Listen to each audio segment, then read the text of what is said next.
Bismillah ar-Rahman ar-Rahim. Assalamu alaikum wa rahmatullahi wa barakatuh. How are you, my students? I hope that you're happy and healthy and ready for today's lesson, which will be the Unit 2 conversation.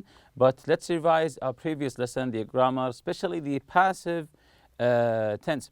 We use the passive to put the focus on the action. Remember that we use passive form to just focus on the action itself rather than the person who did the action, or as we named him, the doer. So we use the passive just to focus on the action rather than who did the action. Whether we know him or we don't know him, it's just to focus on the action itself. And we took the language builder here. In many cases, we can use either the past perfect or the simple past or the past progressive. Some cases we can use either past perfect, past progressive, or simple past. However, the past perfect helps make the order of the events clearer. You can choose whatever you want, but remember that the past perfect helps clears the events, the time of the events, the chronological time of the events much better. So today's lesson objectives to make use of real talk phrases in a real conversation. Make use of real talk phrases in a real conversation. Use the new words in sentences. Use the new words that you will learn today in sentences. So what do you see here in this picture? What's this man doing? What's happening to the person with the wallet? You can see here the man with the blue jacket. What's happening to the person with the wallet? What is this man doing? Yes, the man, he's being pickpocketed. Pickpocketed. What does it mean to be pickpocketed? Yes, to pickpocket is to take a wallet or anything from someone's pocket. From the name itself, pickpocket is to take something from someone's pocket without them feeling it or knowing it. To steal something from someone's pocket. So you can say the man with the blue jacket is being pickpocketed. So now we will listen to a conversation between Albert and Ali, and I want you to listen with your books closed. So now close your books and listen to the conversation to Albert and Ali, and pay attention to the details. So let's listen. Crime doesn't pay.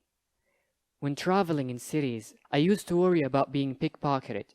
Then I learned how pickpockets do it. That taught me how to prevent it from happening to me.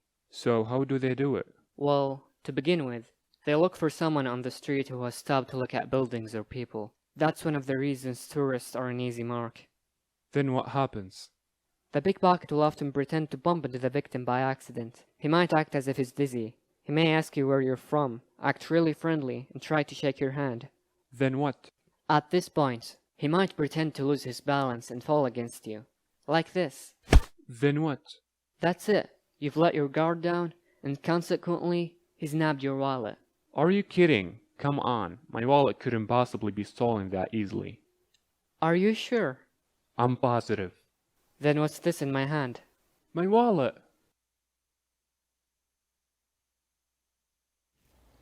So Albert is telling Ali how they do pickpocketing. He's advising him how to prevent pickpocketing. He said, well, to begin with, they look for someone on the street who has stopped to look at buildings. When you stop on the street and you look at buildings, they know that you are a tourist. So they put a target mark on you to steal. That's one of the reasons tourists are an easy mark. An easy mark. They think that it's easier to pickpocket a tourist. Then what happened? The pickpocket will often pretend to bump into the victim. To bump, like he's walking and then he hit you, he bumped into you and say, I'm sorry. Then you check your pockets and maybe your wallet is gone, or maybe your watch is gone. He may ask you, he may ask where you're from. He act really friendly and try to shake your hand. So be careful. He might act friendly, ask you some questions, and try to act really friendly, all in order to pickpocket from you. So here we have some questions. How do pickpockets choose their victims? What do they do before they commit the crime? What do they do? What do you think Albert does when he says like this? What do you think Albert does when he says like this? Why is Ali surprised at the end of the conversation? So all of these questions will be answered once we listen again. Now we will listen again and try to read along. While you're listening, try to read along to the conversation between Albert and Ali and pay attention to the information regarding the questions that we have mentioned earlier. Let's listen again. Crime doesn't pay. When traveling in cities, I used to worry about being pickpocketed. Then I learned how pickpockets do it. That taught me how to prevent it from happening to me. So how do they do it? Well, to begin with, they look for someone on the street who has stopped to look at buildings or people. That's one of the reasons tourists are an easy mark. Then what happens? The pickpocket will often pretend to bump into the victim by accident. He might act as if he's dizzy. He may ask you where you're from, act really friendly, and try to shake your hand. Then what? At this point, he might pretend to lose his balance and fall against you. Like this. Then what? That's it. You've let your guard down, and consequently, he's nabbed your wallet. Are you kidding? Come on, my wallet couldn't possibly be stolen that easily. Are you sure? I'm positive. Then what's this in my hand? My wallet! So, again, remember that pickpockets pretend that they're falling over you. They pretend that they're dizzy and they lose their balance and they fall on you. And once they do that, you can't feel anything because you're trying to catch him, to not making him fall. And because they're light-handed, maybe they put their hands in your pocket or in your jacket pocket and steal whatever you have here, maybe money, maybe your wallet from your pocket, or maybe your watch from your hand. Remember, they're light-handed and they are sneaky. So the first question here, what do pickpockets how do pickpockets choose their victims? How do they choose their victims? They have plans, they're organized. How do they choose their victims? Yes, they look for people who are looking at buildings and other things. They often choose tourists. They often choose tourists. Why? Because they know tourists have money. Because they know tourists have money in their wallets, and they're not paying attention to the street. They're always looking at the buildings. They're looking at all to the buildings. What do they do before they commit the crime? What do they do before they commit the crime? What do pickpockets do before they commit the crime? Yes, they bump into their victim or act very friendly to shake the victim's hand. Before they commit the crime, they try to get close to you, either by bumping or trying to act real friendly and shaking your hand. And with that, you don't feel, as I said before, they're light-handed. They can put their hands in your pocket and take it out without you feeling. So what do they do before they commit the crime? Before they take your wallet, they bump into their victim, they act friendly and shake the victim's hand. What do you think Albert does when he says like this? When Albert says like this, what do you think he did? Yes, he acts out what the pickpockets does. He acts out what the pickpockets does by bumping into Ali. The last question, why is Ali surprised at the end of the conversation? At the end of the conversation, Ali shouted, surprised. Why do you think that he was surprised? Again, why is Ali surprised at the end of the conversation? Yes, Albert has stolen his wallet from his pocket without him feeling. Without him feeling. He was confident that his wallet was still in his pocket. Then Albert showed him that his wallet was with him. That's why he was surprised. Albert has stolen his wallet from his pocket. Here's the real talk. Let's learn some new words. Easy mark. Easy mark. The tourist is an easy mark for the pickpockets. Really likely victims. Easy mark, likely victims. Most likely they will be the victims. By accident. When you say this happened by accident, I didn't mean to do it. It means not on purpose. I didn't intend to do it. There was no intention in doing it. Not on purpose. Let your guard down.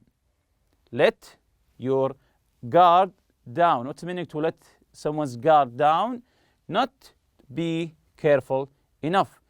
If you're not careful enough, here you're letting your guard down. So you have to always be careful.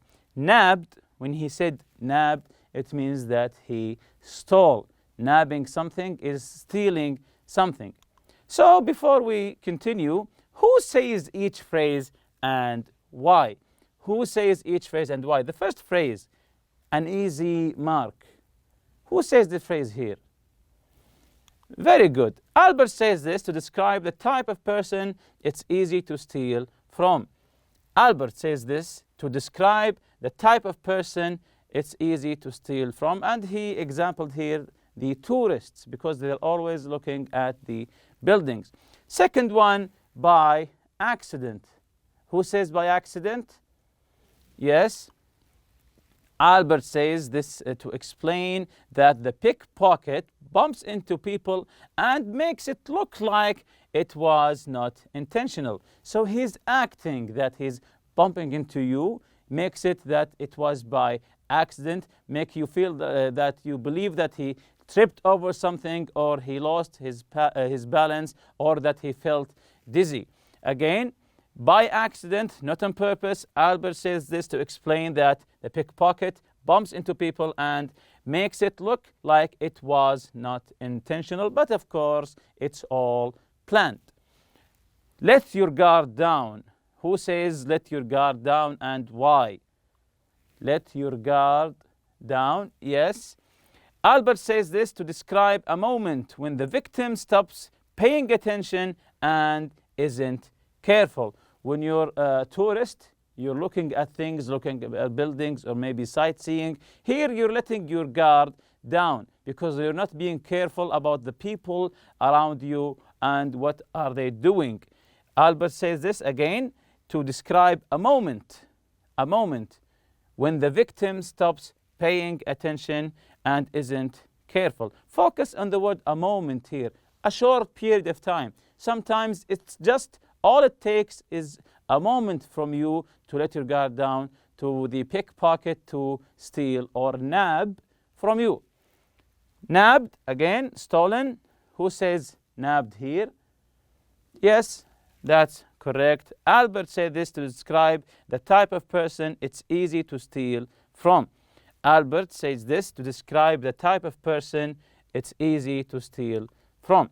Let's continue here with the real talk. Nabbed, stolen. As we said before, are you kidding?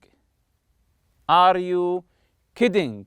It means, yes, are you joking? Are you kidding? Are you joking? Are you for real? This is you say this well, you don't believe what you've just heard. Are you kidding? Are you joking? Are you for real? Is this what you're telling me is real? You don't believe it. Come on. When you say to your friend, come on. Yes, that's correct. Please be serious. You think he's kidding, you think he's joking, and you say, come on. It means that please be serious with me. I'm positive. I'm positive, it means I'm certain. When someone says to you, are you sure? Are you sure of something? You say, yes, I'm positive that this is what happened. I'm positive, it means I'm certain, I'm sure, etc. Again, who says each phrase and why? Nabbed, as we said before, Albert used this slang expression to mean stolen. Nabbed uses this slang expression to mean stolen. What about are you kidding? Who says are you kidding? Excellent.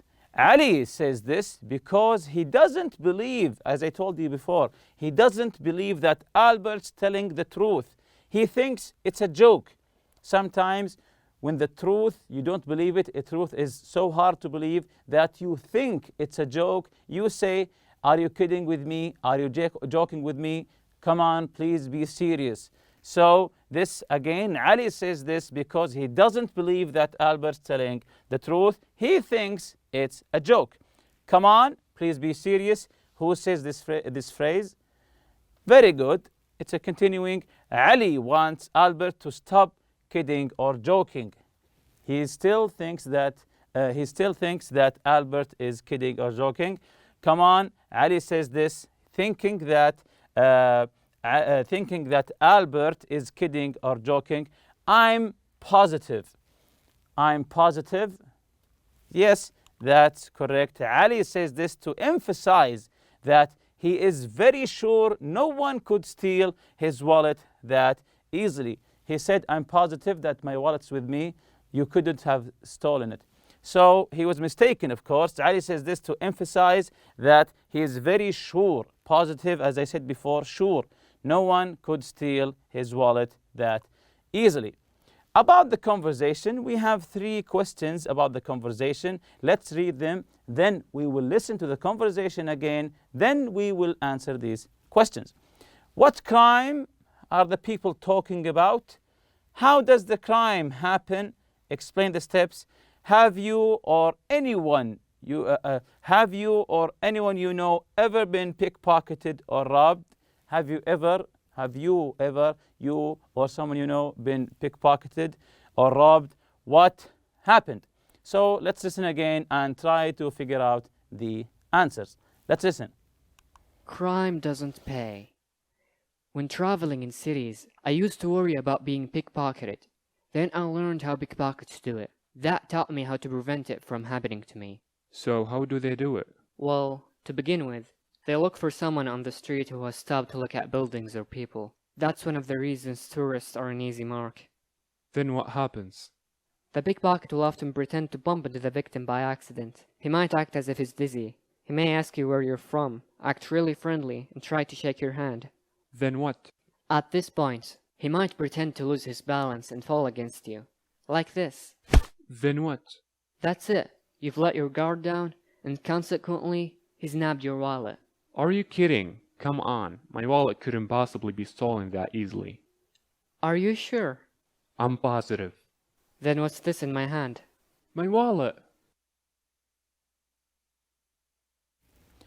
So now that we have listened again, what crime are the people talking about?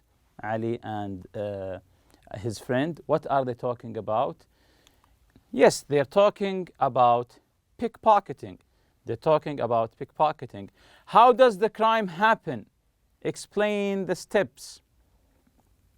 As Albert said, explain the steps. Very good. Look for someone who isn't walking. Pretend to bump into the victim by accident. Shake the victim's hand. Act really friendly. Take wallet and walk away. They focus on someone who isn't walking, standing, watching the buildings, maybe taking photos, while they put their hands in your pocket and steal your wallet. Have you ever, or anyone you know, been pickpocketed or robbed? What happened? So you can answer this question by yourself or discuss the answer with your friend.